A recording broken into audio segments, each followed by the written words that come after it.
à performer au plus haut niveau, c'est-à-dire déjà les footballeurs professionnels, mais aussi quelques semi-pros. Il y a un truc, c'est que vous devez vous voir comme une voiture de course. Je m'explique, une voiture de course, son objectif, c'est d'aller le plus vite possible.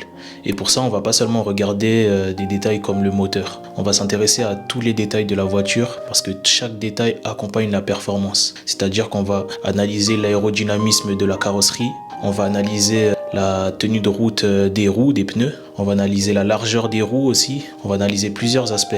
Et c'est chacun de ces aspects mis bout à bout, assemblés ensemble, qui vont permettre à la voiture de performer à son plus haut niveau. Et le corps d'un joueur et même son esprit, c'est la même chose. Vous devez vous voir comme une voiture de course en découpant chaque aspect de votre corps. Comment on fait pour faire ça? Pour faire un découpage équilibré, ce qu'on va faire, c'est qu'on va s'intéresser aux articulations.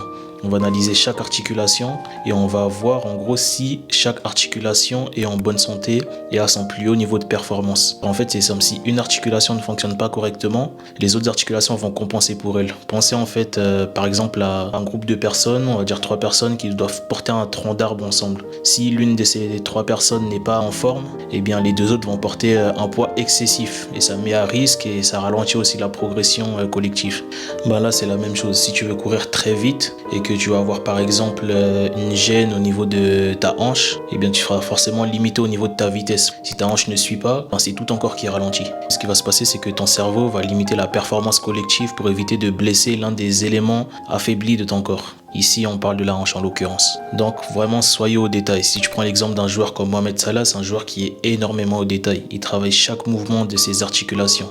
On a vu l'attention qu'il a mis particulièrement sur ses épaules et comment elles ont décuplé de volume depuis ce soir de Ligue des Champions où Sergio Ramos lui a déboîté l'épaule.